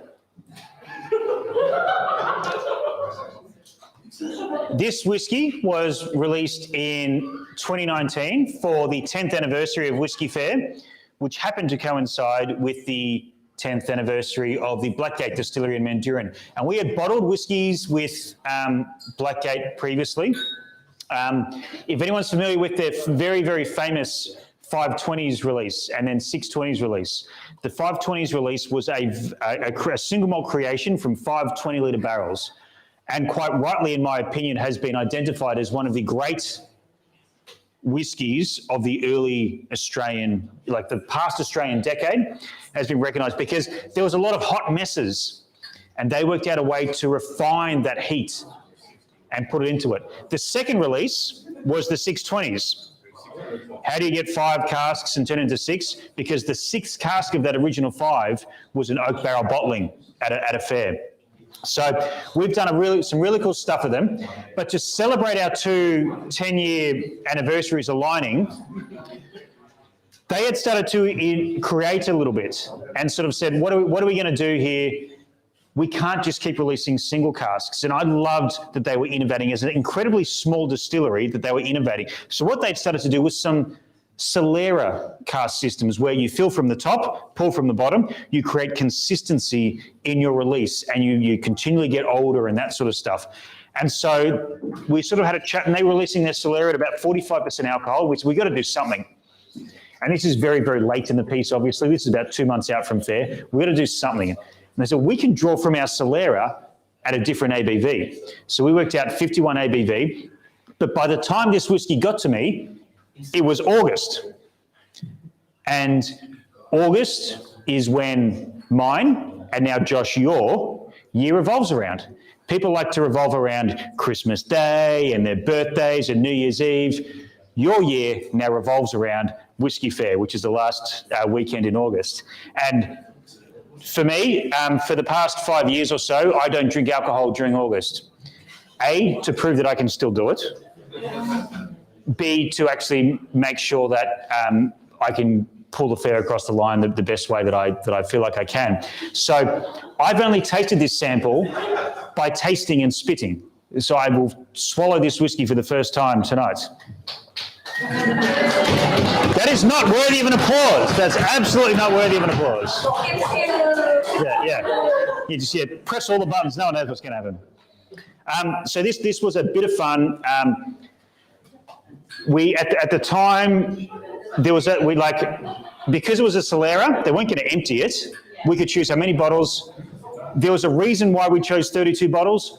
For the life of me, I have no idea what that reason was. But there was a reason why that number was a good number. Yeah, this is rare as hen's teeth. This is obviously, if you're at home, you can see it's a little bit less in the bottle. If you hear it's a little bit less in the glass. We had to do half pours of this because it was only a 5 ml bottle.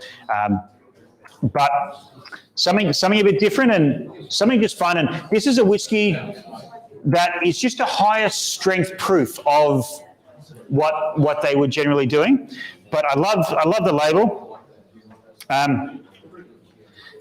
This label was designed in approximately 13 minutes on Adobe Illustrator in the back room there. And I sent it to them. I was like, can we do this? And I was like, yeah, great. As long as I have to do it. Beautiful. So Oak Barrel Blackgate 19 it was called.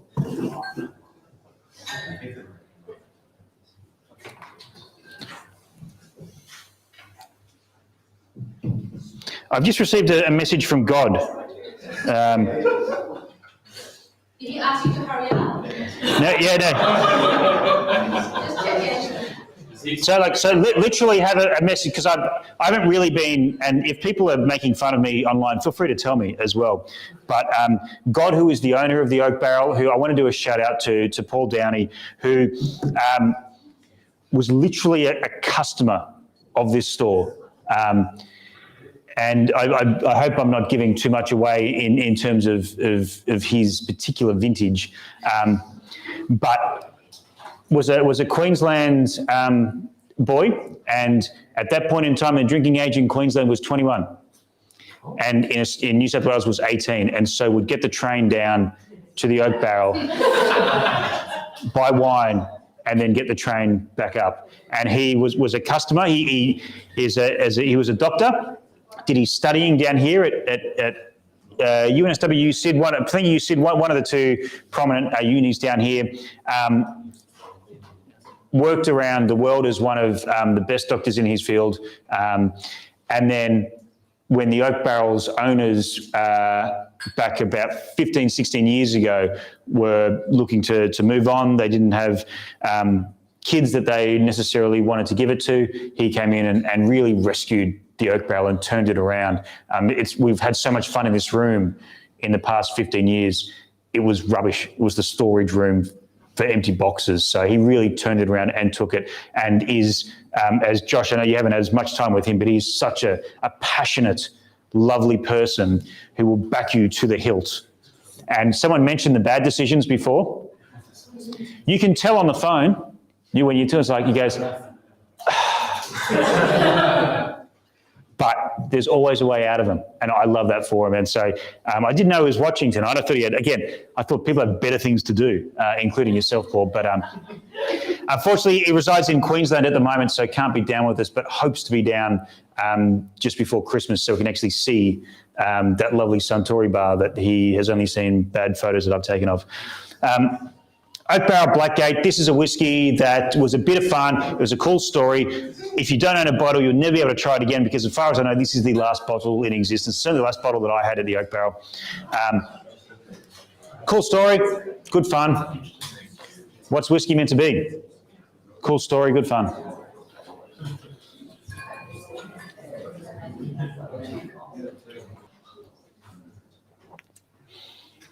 Any other comments from the streams, Josh, coming through? Just a bit of FOMO, so Good. yeah, that's about it. DHR and Alex wishing they were here.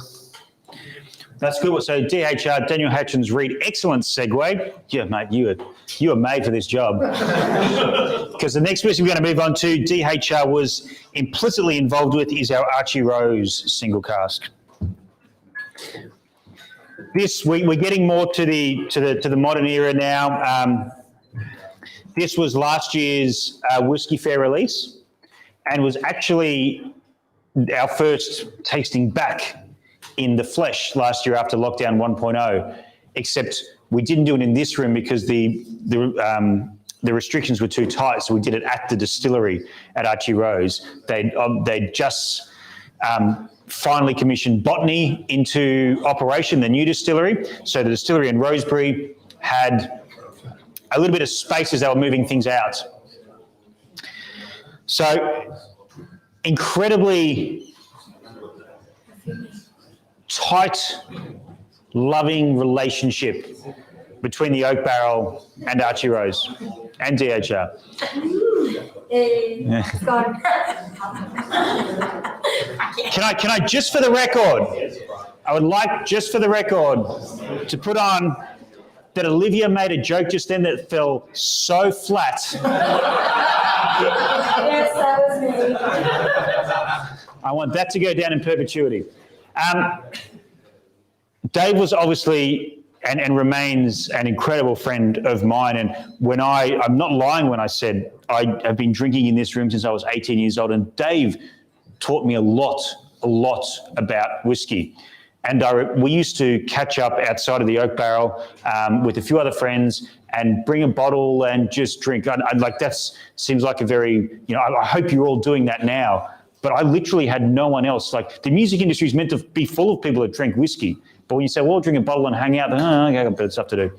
So that was really important for me, for people outside of my industry that they got together and did this. And I remember vividly calling him and saying, mate, I'm a little bit burnt out in what I'm doing. I see the gigs going. Do you think I could do it? Yeah. And I wasn't the first one, so that's good. So we have remained incredibly close through that period. And we were always wondering what we could do. The first collaboration we did was a gin. And I actually sat with Dave at Archie Rose, and you can go do that gin tasting class. I'm sure you can still do it now. I'm sure they brought it back. And we got botanicals together and we distilled a gin and worked on it. And that was a lot of fun. But that was well before their whiskey was ready. So last year, we'd been talking, and Daniel Hutchins-Reid, who is one of the great brand ambassadors in Australia, we started talking about what we could do. And we had a conversation about doing something quite big and exciting around blending and that sort of stuff. And then COVID hit and it blew that out the window. And that is a conversation, Josh, you will pick up with DHR about what that sort of really experiential tasting. So we went, okay, what can we do? Let's find the best whiskey that we can find. Archie Rose were just about to or had just released their single malt at the time. But what they had on the market previously was their rye malt. And earlier last year, the rye malt had won Best Rye at the World Whiskey Awards. This is coming from someone who sits on the Australian Gin Awards panel. I don't really put too much weight in too many awards because everyone's got a sticker and everyone wins sometimes. The World Whiskey Awards, that's one I care about. That's one I actively look and listen and go, have I tried everything on this list? If not, I need to go and try it because otherwise I'm missing out. We got to bottle a single cask of the rye malt that had just beaten all the American ryes in that process. And this, again, I reiterate this team line from tonight, was not going into the distillery and going and tasting all the ryes. It was, Dave, please find me the best thing that you think you can find. And he excelled himself. And I think I've tried this whiskey many, many times before because there was 120 bottles we got out of this, which is incredibly tiny for the barrel that it was in, because if anyone been to various fairs and functions of Archie Rose, Dave would always have a little bit of a sample of something that he'd drawn from a cask. Maybe it was 1 year old, maybe it was 2 years old, not quite whiskey. Pretty sure this was one of them, because by the time it got to us, it didn't have a thing. And I remember very vividly DHR, and this time we're sitting on the table, Travis, that you're sitting at there. DHR comes in and is like, I've got the sample. This wasn't here's 10 samples, choose. This is what we can offer you. You can say yay or nay. And I was kind of shitting myself, to be quite honest, because I've committed sort of to this thing that I haven't tried yet. I danced from there to the front counter after trying it and shoved it in front of every staff member's noses like, this is it, mate. Like, this is one of the most exciting things we've ever bottled. And I remember we had a conversation just before, like, what is the best whiskey? I think this is probably the best whiskey that I've had the privilege of being involved in as a bottling. I think it is an unbelievable single cask of Archie Rose whiskey. And again, thought I had kept a case. Didn't keep a case, kept 2 bottles. So this is one of them. Shout out to And the designer team there, again, Archie Rose, they're a big brand. They have global ambitions. They need to be very protective of what their label looks like. And normally you get to choose this. We worked day and night, and their poor marketing and design team, every idea we threw at them, they would have to do things. So again, this was built on Illustrator out the back there, and then they would fix it. But a very, very old map of Sydney, which plots exactly where the oak barrel, this map, we had to go far enough back so we didn't have to pay for it, so it was public license. So it's like 1900s map. But where the oak barrel would have been, and where Archie Rose, and it's marsh, Alexandria doesn't really exist at this point in time, where it would have been, and how close we were in this fledgling town, and then how crazy is that we are together and we can put on the one map. Little secret that I'm going to put on the record here that I haven't revealed, and didn't reveal at the two tastings with Archie Rose. They probably would have been actually just under the U there, just on the bottom, but that was going to get in the way of the tailored whiskey thing. So we've moved them a little bit to the left. So not quite exact. 54.2, twice distilled from a selection of rare rye malts. I mean, I'm not going to sell this whiskey to you because I have none to sell. I don't care. It's just a whiskey that I feel so privileged to have been involved in, and unfortunately for Archie Rose, I think it's a benchmark for anything they do in the future. Well done, mate. Well done. I literally had nothing to do with it. Someone in the audience just congratulated for me. Literally had nothing to do with it. I said, can I please have something, and begged. And they said, you can have this if you want. And I said, yes. That is literally my involvement in this whiskey. Replicate the dance for us. No, and funny enough, the Wi-Fi on the mics doesn't go that far, so you'd lose me. So. Yeah, I literally danced down Beer Alley for this one. I think someone in the audience has asked you to replicate that dance, Scotty. No, that's not happening. Because anyone in the audience would know that dance happens at the Wild Rover after we finish this tasting. Josh, have you tried this before? I have not. What do you reckon? I mean, this is a pretty special release, I think. Yeah, it's all gone. That tells you something. This is water now. That was excellent. It really was. Great job, Dave. Not you, because you had nothing to do with it. Question for you. You haven't tried any of these. How the fuck did you get this job?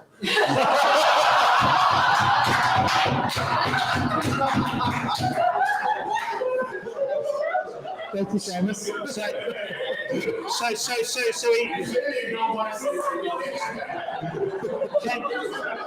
Can we tell maybe someone's a little bit salty that their application didn't get applied? Just think that had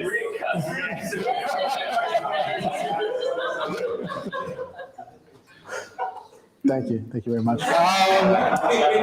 Well, I begged and pleaded with Scotty, and I said that I can source for you every bottle in the wild of that Paul John and find it for you. So it worked. And I need to update our policy on who gets through the door because. No,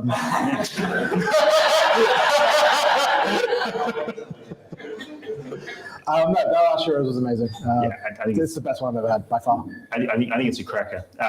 Weirdly enough, and so the label design was actually done by Blake Wilson, a stubman who looks after all the beer. And because the file we found wasn't perfect, we needed him to actually trace the map to fit the specs that we needed, and just clear out some of the stuff. It's going to be easier for him to trace. So Blake actually at the event signed a few of these bottles along with Dave, Really? which is pretty bizarre. Unfortunately, a couple of people asked me to sign theirs as well, which just ruined the value of it straight away. So, like, insanity, absolute insanity. It is definitely, like, I struggle with Archie Rose. Like, I love what they do. There's a certain element of their whiskey that for me, there's a note I just disagree with. It's not involved in their whiskey, it's just something that I don't like. What do you think of the Iron Heart so far?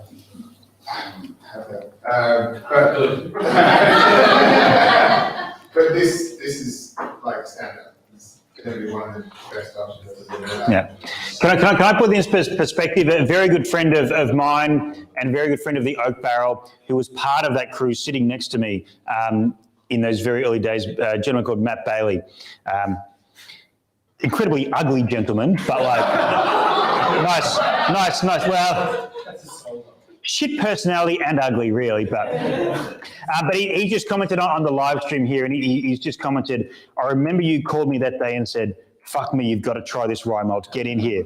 And he was there the next day, and I remember that as well. I remember going like, dude, and Matt is obviously with a member of the society, the first Australian society bottling was an Archie Rose. He's been there and he's worked pretty much at that distillery. He's been typing away on his laptop doing a lot of stuff.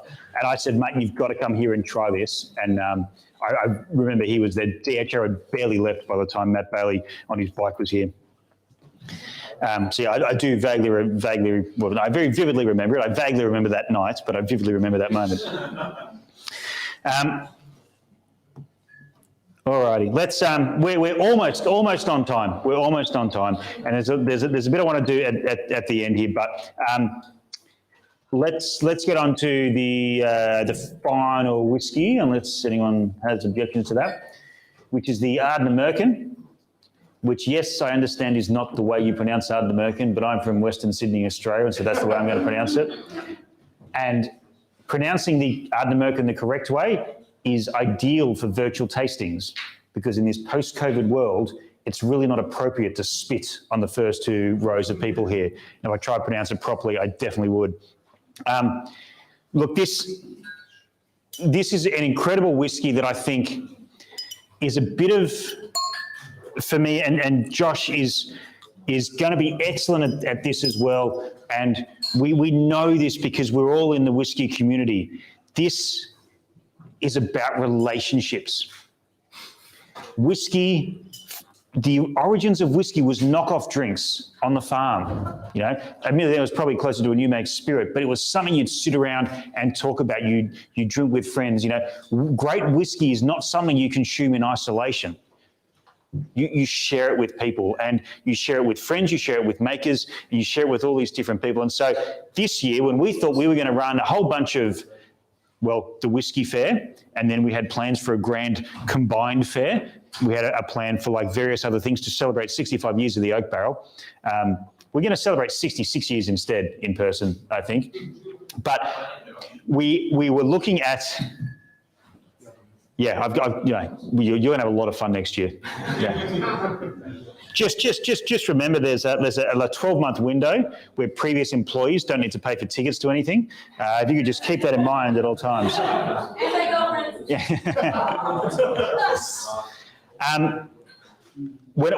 This is not a conversation I was having this year. This is a conversation I was having last year. If I could bottle any two whiskies, one from Australia, one from Scotland for the 65th anniversary, because we missed the 60 completely, what would I bottle? Sullivans Cove, which was the obvious one we've been working, and that was on the fence for a little bit until we found the right thing to do. And the second one was Arden American. And for those who aren't familiar, again, there's hours and hours worth of content on our YouTube channel with the founders of Arden American. Arden American was built by the team behind a company called Adelphi, who was one of the great, in my opinion, independent bottlers. Would be, in normal times, annual visitors to us. Every year they'd fly over and do a tasting. They wanted to build a distillery, and they have built one of the best distilleries in Scotland, I think.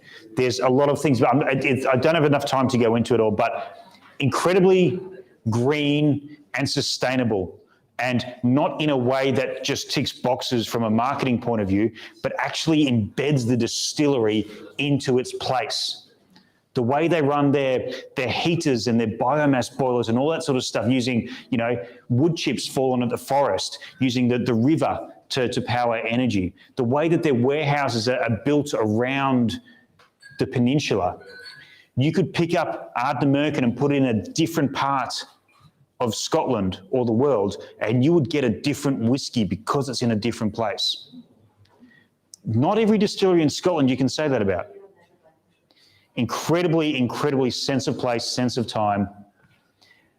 We all know one of my favourite whiskey producing regions has long been Campbelltown. You know, Glengyle was probably my favourite distillery when I could still get access to it. There is something incredibly Campbelltownian about what they are doing in Glenelg with the Arden American distillery. We were lucky enough to be one of the first, outlets in the world to do a launch tasting with their suite of whiskies when they released their first release in 2020. And they put together basically a sample pack of their first release and then 3 cask samples of things that were going to come in the future. And one of them was a peated whiskey in an ex-bourbon cask. It was next to champagne casks and next to a sherry cask and next to the first release. And when this conversation came around, it's like, well, we have such a great relationship. And in fact, one of the mythical releases of the oak barrel that Dave looked after was a Delphi exclusive Long Morn single cask, which is an oak barrel exclusive from a long time ago. But I basically said, do you remember the cask you sampled for that pack? And they're like, yeah. It's like, is that still around? I was like, no, because we made a shit ton of packs from it and there's none left. It's like, okay, cool. Can we get something like that? So we got the cask basically 4 barrels upstream, filled if not on the same day, but in the same week. So one of the first, they released a single cask for themselves as their first one. The oak barrel got all of 3 bottles, I think out of the 9 that came into the country or something. And one of the first single cask releases in the world for a private client. There's been a few around now, and our very, very good friends at Whiskey and Ailment have done one as well. So love collaborating with them. Funnily enough, they said the exact same thing. So theirs is like 4 down from where ours was. And I'm looking forward to getting down there and taking a few bottles of this and doing a side-by-side with them. But incredibly privileged to be able to present this whiskey. And this is a whiskey that is, for me, is perfect now. And again, one that I hope we can eke out, because in 10 years, I'm going to want to revisit this a few times over. And to loop back around to what we were saying at the very start, that finding these exclusive barrels and getting access to them, you had to work for them years ago.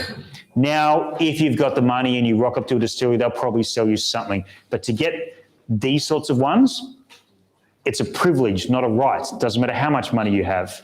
You need that relationship. It's only because of this relationship that we have access to this. And so I was so proud for this. This is the only one actually that does say Oak Barrel Sydney celebrating 65 years, 1956 to 2021 on the label. We ran out of space. Oh, we might put on the back label of the Sullivans actually.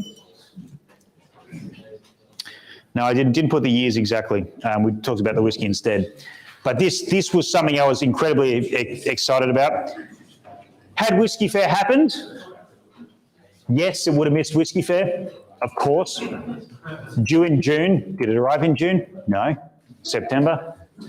But yeah, an incredible whiskey. This is something we do have a little bit of, again, holding it back so we can do things like this and put in lineups and celebrate with it. Really, really bizarre. We actually did this at an Adelphi tasting where we had Alex and Connell on the big screen here in the room, did a hybrid event, and they sent out a bottle air freighted that we sampled. And so the next morning I said, well, like, hey, everyone's tried this. People in the room got an opportunity to pre-order it.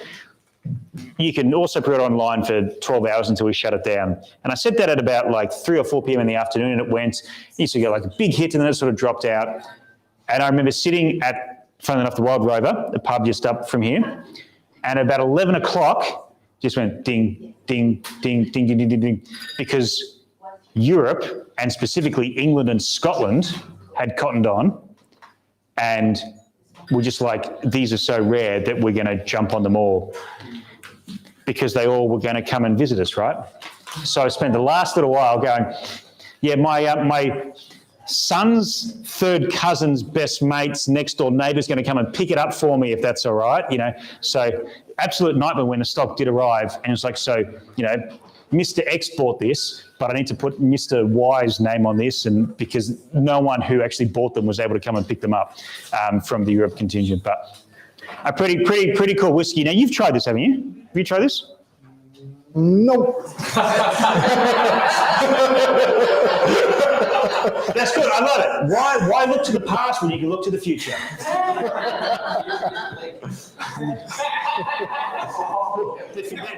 The future is bleak, but that's why we have whiskey, because everything's going to be all right.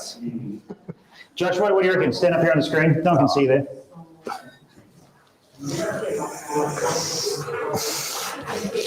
It's good. No, it's excellent. I find it's quite herbaceous. I get lots of like minerality, like gravels in a stream. Yeah, gravel's in a stream. I love gravelly whiskey. Yeah. One of my favourite tasting notes is crushed rock. I love that. No? No one else? No, No? it's no macadamia. Yeah, no, okay, no worries. Yeah, it's nice. It's like really clean smoke. It's going well, got minerality, and just enough sweetness. A bit of vanilla, barley sugar. Yes. I know I gave you shit last time. Did you? I promise I'm not going to do that again.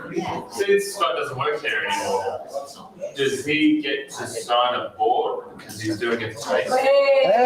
No, your decisions. You don't work here. Ken Tankers and John, member of the audience, has asked, does Scotty need to sign a board since he no longer works here? And I think absolutely he does. He's been a legacy for seven years. I have signed a board. Dave was better than that. No, because no, we're going to do it later. I'm not signing a board tonight. I'll come back and I'll sign a board in the future. Scotty should sign All about it. So Alex bottled some of the darkest whiskeys, like the Ardnamurchan for Adelphi is pure black. This is the lightest whiskey tonight. Has he just decided no more black whiskey anymore? So question from Ollie up in the back of the room. Alex, who is the MD of Adelphi and now Arden American, and one of my great whiskey loves, such a gentle soul, but with so much information and passion about this game, has a penchant for slightly sweeter sherried whiskies. Always has. And in Adelphi, if you like Adelphi, then you seem to understand that that's the end. Like what we were talking about before with the independents, you get to know who you're drinking with. This is not a slightly sweet. This is a light coloured whiskey, and I think with Arden American, it's changed because Arden American didn't exist. I believe that if someone else had built Arden American exactly the same way, this is the Arden American that Adelphi would have bottled. Because this is, Adelphi have done, bourbon casks, have done peated whiskies before, but this isn't a let's rip your teeth out smoke bomb. It's not a big highlight. It is, and that's why I say there's something Campbelltownian about it. It's like the fact we live on the coast, on the west coast of Scotland. So yeah, we have peat. Yeah, we have sea spray. So that's what our whiskey tastes like. It's an ultimate expression of that part of the world. And I love distilleries like that. And so I believe that that's where he's coming from. They do, obviously, as you know, sherried, unpeated whiskies. And are they going to be sulfur bombs? Absolutely not, because that's something that Alex and is very reactive to. So they are clean examples. And fun enough, he's putting more peated into sherry than unpeated into sherry, I'm seeing it at the moment. Again, Scotty talking on behalf of a distillery, he doesn't work at it, knows nothing about their barrel regime, but from what I'm seeing, from what people tell me, is that case. Totally get that whole sitting by a campfire and eating damper that you've met. Yeah, damper. Yeah. Damper in an iron wort. Yeah. Nah, it's great. Look, that sort of brings us to the end of the whiskies that we have in front of us tonight, which brings me to the end of my tenure here at the Oak Barrel, and it has been an absolute pleasure. It has been an absolute joy and an absolute pleasure, and I'm actually a little bit jealous of Josh, because I know when I walked in here it was a little bit daunting, and they only had shirts that were 7 sizes too large for me, and so I'm standing at the front counter with this button-up shirt going, what have I done? Where am I at? What's going on?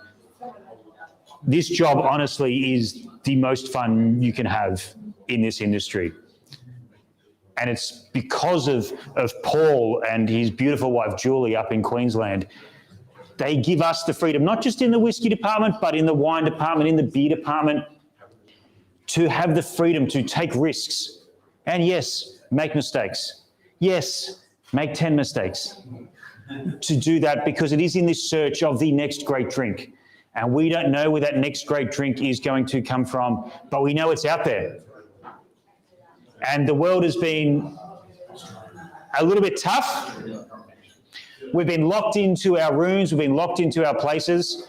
Admittedly, my place of being locked down was probably better than your place of being locked down. But the world is opening up and we're going to have so much fun again.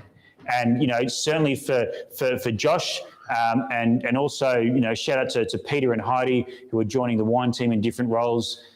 You know, they're going to have to get out there. They're going to have to, you know, do the hard yards, go out and visit some distilleries and start, you know, trying some stuff and crafting the next chapter of the oak barrel, because the oak barrel's been here for 65 years and I expect it to be here for another 65 years to come.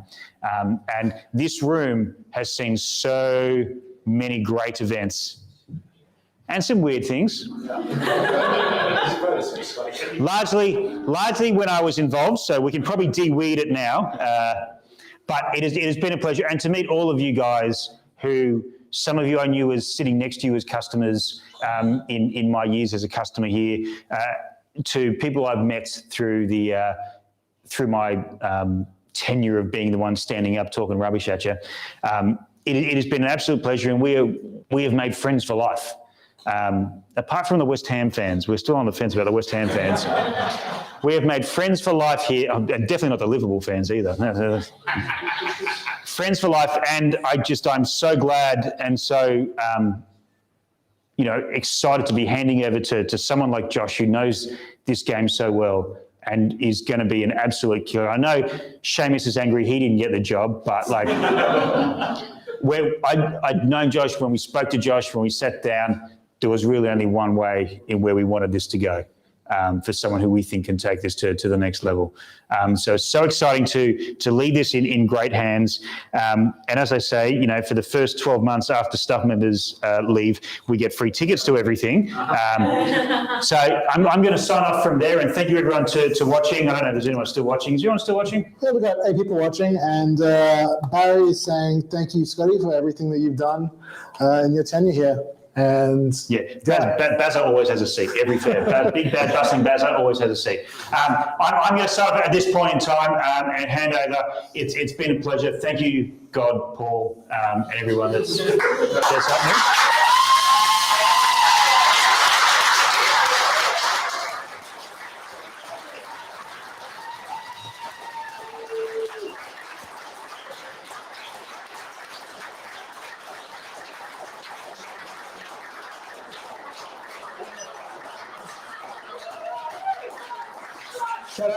Shut up. And I just hope you save me a seat next to you from 2022 on. 2022? Yeah, 2022 onwards. Thank you. Good night. Let's kill the stream. And Rava?